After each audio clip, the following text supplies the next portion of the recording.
Let's have a look at subtracting fractions this time. Now we'll start very simply. We're going to look at two fractions where the denominators are the same. Same principles when we're adding fractions. If the denominators are the same, we can remain the same in our answer.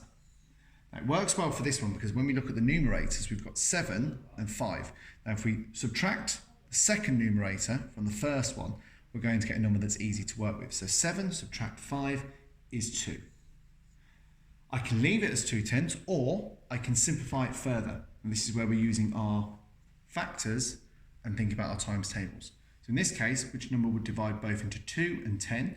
Now apart from 1, which will keep the fraction the same, the only number that divides into 2 and 10 equally is 2. So how many 2's divide into 2? 1. How many 2's divide into 10? 5.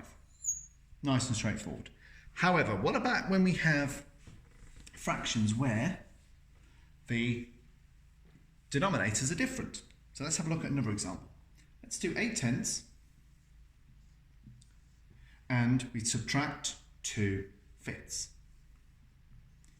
As you can see, 10 is the first denominator, 5 is the second. Now, just like we did when we were adding fractions with different denominators, we're going to find an equivalent denominator between the two. So we're going to change one of those denominators so they both become exactly the same. So in this case, I know that in the 5 times table, 5, 10, 10 will come up. So I can change the second fraction so the denominator now has 10 on the bottom.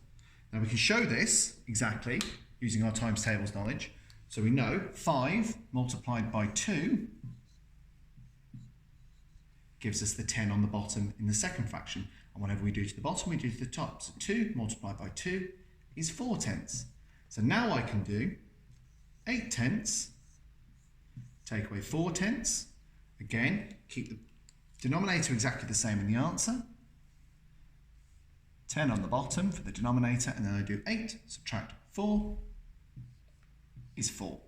I could leave it like that, or again, simplify it further.